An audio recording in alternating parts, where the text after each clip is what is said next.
Selamat datang teman-teman ke YouTube channel Chillnet Corner.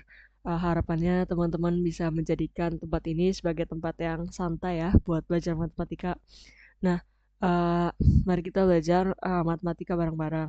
Nah, untuk topik pertama kali ini yaitu kita bakal bahas tentang uh, kalkulus 1, yaitu topik pertamanya adalah tentang sistem bilangan real.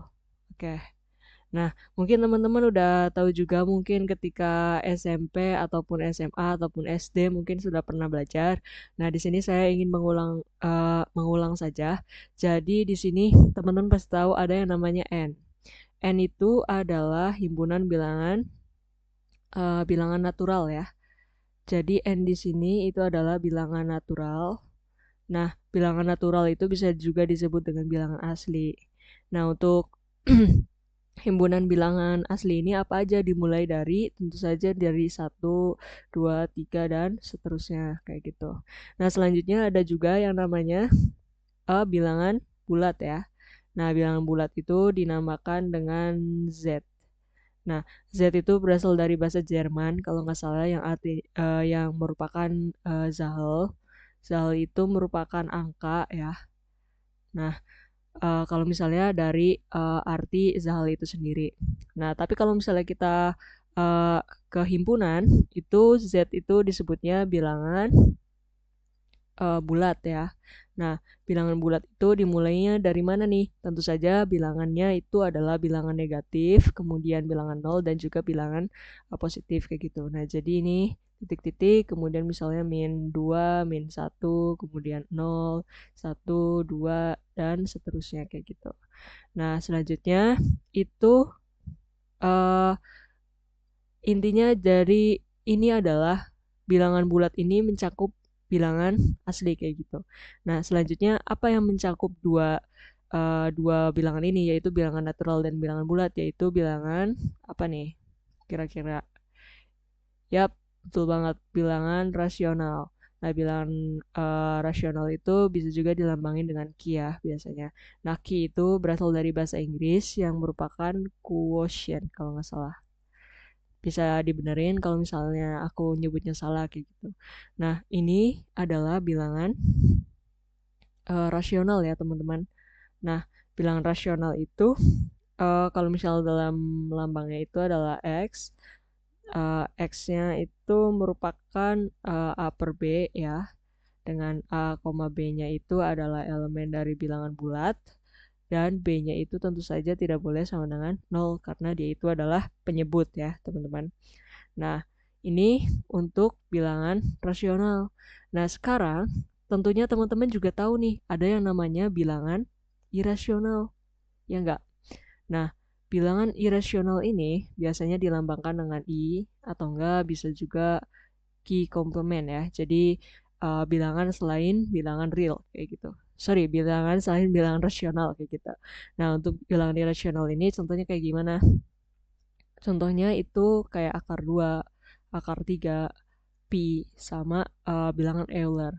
Nah, uh, mereka itu adalah contoh-contoh dari bilangan irasional kayak gitu. Karena kalau misalnya kita kepecahin ya, misalnya kepecahan gitu. Jadi misalnya akar 2, maka dia itu bakal jadi 1,4 bla bla bla kayak gitu. Kalau misalnya akar 3 berarti bakal jadi 1,7 bla bla bla. Nah, pi itu 3,14 dan seterusnya, dan itu bilangan Euler ya. Bilangan Euler, bilangan Euler. Nah, itu 2,1781 kalau nggak salah. Bisa dibenerin aja kalau misalnya aku salah ya. Nah, intinya ini. Nah, terus ini masih ada lagi sih sebenarnya titik-titik ke sana kayak gitu. Nah, bilangan rasional tadi kan dikatain kalau misalnya X sama dengan A per B di mana A, B-nya adalah bilangan bulat dan B-nya tidak boleh sama dengan 0. Jadi intinya ini tuh kayak bilangan pecahan lah ya, bilangan rasional tuh. Nah, sebenarnya apa aja sih bilangan rasional tuh? Nah, contohnya tadi aku belum sebutin. Jadi contohnya itu kalau bilangan rasional itu Contohnya misalnya 1/2 ya, of course. Terus 3/4, bagus. Nah, terus juga bilangan rasional ini bisa berupa desimal yang bentuknya berulang. Nah, ini bisa juga masuk ke bilangan eh, rasional ya, teman-teman. Desimal yang bentuknya berulang tuh kayak gimana? Misal 0,333 kayak gitu.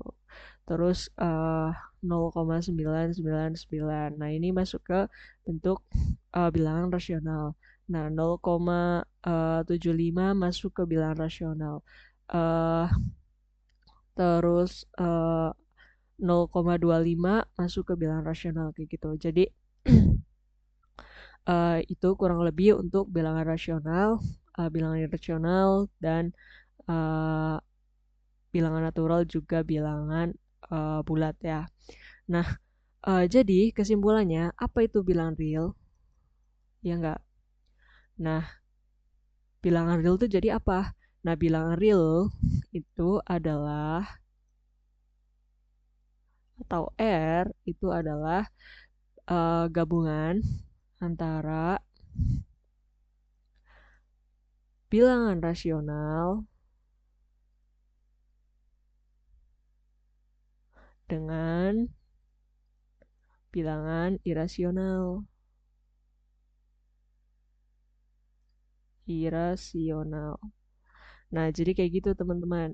Jadi bilangan real itu adalah gabungan antara bilangan rasional dan bilangan irasional. Jadi mereka semua ini nanti bilangan ini itu adalah bilangan real kayak gitu. Nah, biar lebih paham kita kasih contoh ya misalnya ya. Contoh. Misal min 10. Nah, min 10 itu berarti dia masuk elemen mana nih? Himpunan mana? Of course, elemen bilangan apa nih? Bilangan bulat. Bilangan bulat. Kemudian bilangan bulat itu ada di dalam mana? Bilangan rasional dan of course karena dia itu bilangan bulat sama bilangan rasional maka dia itu merupakan bilangan tentu saja masuk ke himpunan bilangan real kayak gitu. Nah, selanjutnya misal ada 7. Nah, angka 7 ini berarti elemen apa? Elemen dari bilangan apa nih? Set. Ya, betul banget. Bilangan natural ya, bilangan asli. Kemudian, karena bilangan asli itu dicakup oleh ini, bilangan bulat, jadi of course dia itu 7 masuk ke himpunan bilangan bulat juga kan. Jadi ini bilangan bulat. Kemudian bilangan uh, rasional, kemudian juga bilangan of course jadi bilangan real kayak gitu. Nah, selanjutnya ini misalnya ada uh, 3/4. Nah, 3/4 masuknya ke mana nih? Nah, 3/4 masuknya ke tadi ingat bilangan rasional. Nah, kalau bilangan rasional maka dia juga termasuk ke bilangan real kayak gitu. Nah, mungkin kayak gitu sih teman-teman. Kira-kira teman-teman paham belum? Semoga udah paham ya. Nah, jadi ingat-ingat kesimpulannya itu tadi uh, kita mengenal yang namanya bilangan natural, bilangan asli. Dan bilangan asli itu teman-teman bisa lihat tadi dimulai dari 1, 2, 3, dan seterusnya ya. Kemudian selanjutnya itu ada bilangan bulat. Nah, bilangan bulat itu mencangkup dari negatif, bilangan nol, dan positif kayak gitu. Nah, selanjutnya ada bilangan rasional. Nah, bilangan rasional itu kayak gini definisinya intinya ya.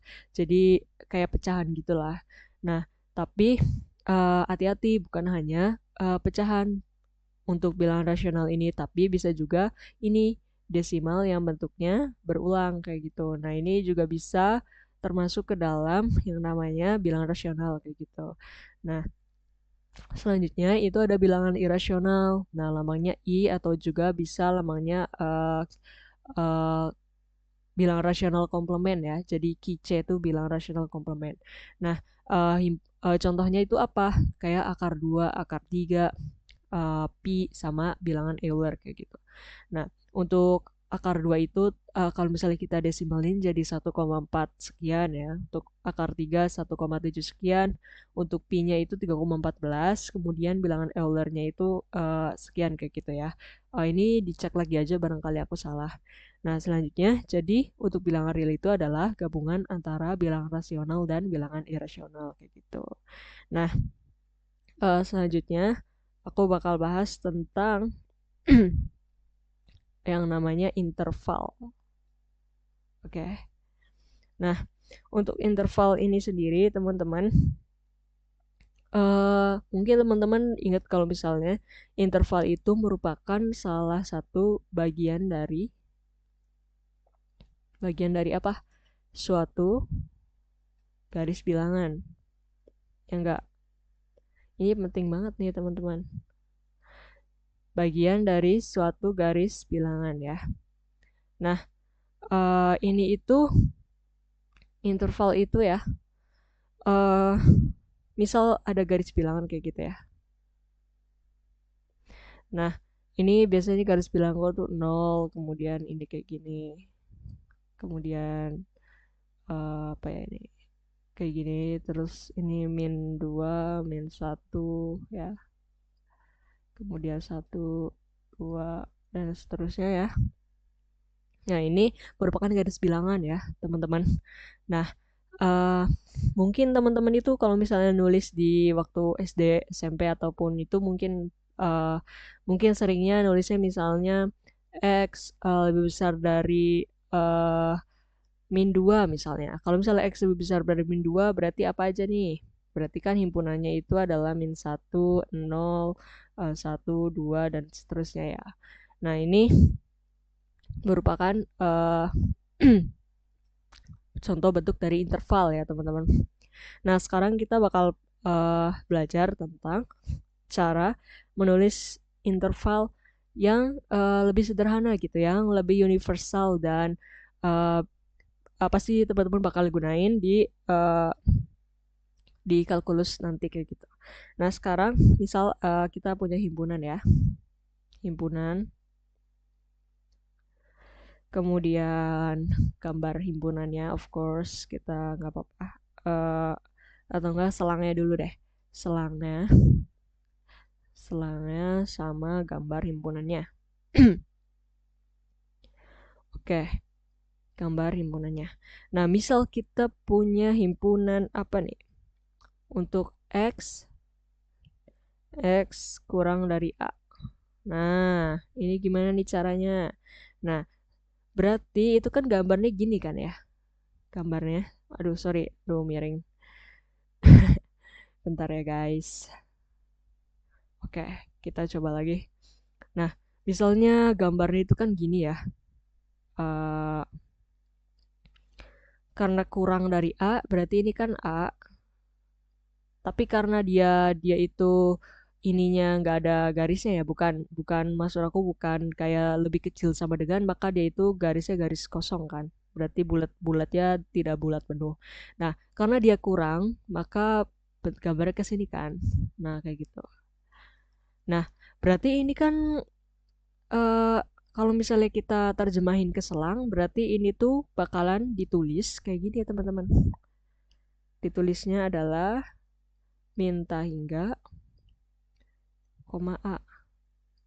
Nah, ini ditulisnya menggunakan kurung buka dan kurung tutup biasa kayak gitu. Nah, selanjutnya kalau misalnya gimana kalau ceritanya itu X kurang dari sama dengan A. Nah, ini gimana ceritanya? Nah, kalau misalnya kita gambarkan berarti gini, ya enggak? Ini berarti bulat penuh karena dia itu tadi uh, kurang dari sama dengan. Berarti ini bulat penuh, kemudian ini A. Nah, kurang dari tetap kurang dari. Nah, berarti ini itu maksudnya gimana? Kalau misalnya kita tulis dalam selang. Nah, berarti ini itu jadinya kayak gini. Ini min masih tetap tak hingga, ini A, tapi ditutup oleh kurung siku. Nah, kurung siku ini, aku tulis di sini aja ya. Jadi, kurung siku itu menandakan kalau misalnya angka tersebut itu ikut ya. Gampangnya kayak gitu. Kalau misalnya dia kurungnya kurung biasa, berarti angka tersebut itu tidak ikut kayak gitu.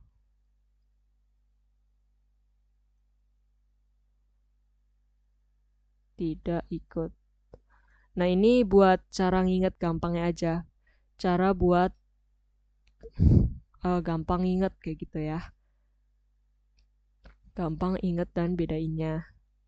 Jadi ingat-ingat ya teman-teman, kalau misalnya dia kurung siku, itu berarti dia itu angkanya ikut ya. Nah, kalau misalnya dia kurung biasa, berarti angka tersebutnya itu tidak ikut kayak gitu. Ya Allah, jelek banget, maaf. Oke, nah selanjutnya eh kita lanjut ke himpunan yang lain. Misalnya ada X bentuk himpunan kayak gini ya. Kemudian A kurang dari X. Kemudian B. Nah, ini gimana nih caranya? Nah, berarti kan kayak gini kan ya, teman-teman. Berarti si X ini itu ada di antara A sama B kan. Nah, berarti kayak gini. A, B, ya. Karena dia nggak ada sama dengannya, maksudnya bukan kurang dari sama dengan, maka kita pakainya kurung biasa, kurung buka. Nah, jadi dia itu maunya di antara A sama B. Jadi otomatis kayak gini kita gambarnya kayak gitu. Nah, untuk selangnya itu gimana? Selangnya berarti kayak gini, teman-teman. Ingat ya, A, B kayak gitu. Karena dia tadi eh, A dan B-nya itu tidak ikut kayak gitu. Nah, jadi A, B kayak gitu. Jadi antara A sampai B kayak gitu. Nah, kalau misalnya case-nya kayak gini, gimana? Berarti kan otomatis gambarnya sama kayak tadi, cuma bulatnya bulat penuh kan? Nah, kayak gini, ya nggak? Nah, berarti ini pakainya apa nih? Kurung buka A, B dan kurung tutup kayak gitu. Nah, lagi. Nah, misalnya case-nya itu kayak gini. X, A, kemudian dia itu dari uh, dari B. Nah, ini gimana? Berarti kalau gambarnya berarti kayak gini kan.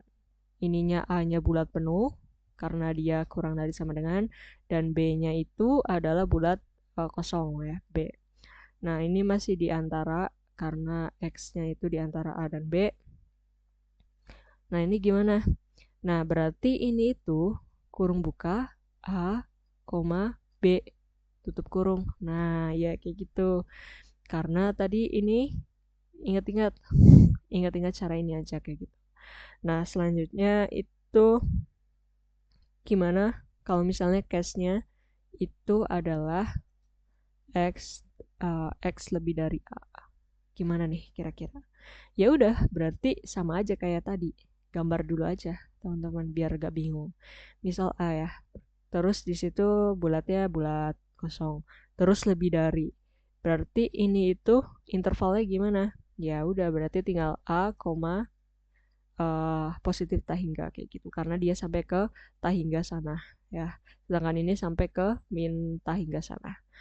Nah, selanjutnya kalau misalnya terakhir nih, X-nya lebih besar sama dengan dari A kayak gitu. Nah, berarti ini sama aja kayak tadi, cuma bulatannya bulatan penuh kayak gitu. Jadi A penuh, kemudian ke sana, ya enggak. Nah, berarti ini gimana nih? Ya udah, berarti tinggal gini. A, positif tahingga ke sana terus kayak gitu. Nah, itu mungkin kurang lebih untuk himpunannya. Nah, sekarang case-case himpunan yang bakal kita temuin ya.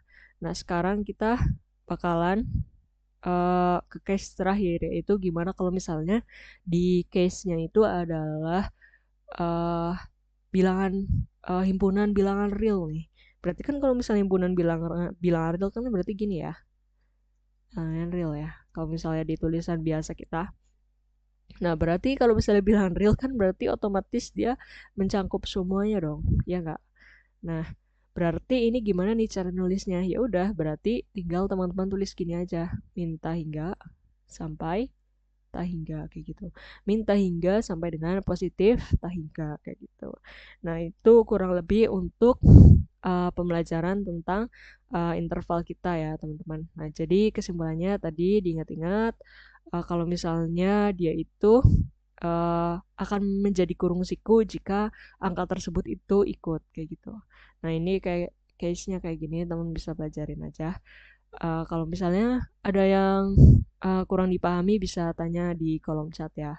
Nah, selanjutnya mungkin itu saja untuk materi hari ini. Semoga apa yang teman-teman pelajari hari ini bisa jadi hal yang bermanfaat. Uh, Insya Allah untuk pembahasan selanjutnya saya akan lanjutkan di video selanjutnya. Mungkin itu saja. Kurang lebihnya mohon maaf. Wassalamualaikum warahmatullahi wabarakatuh.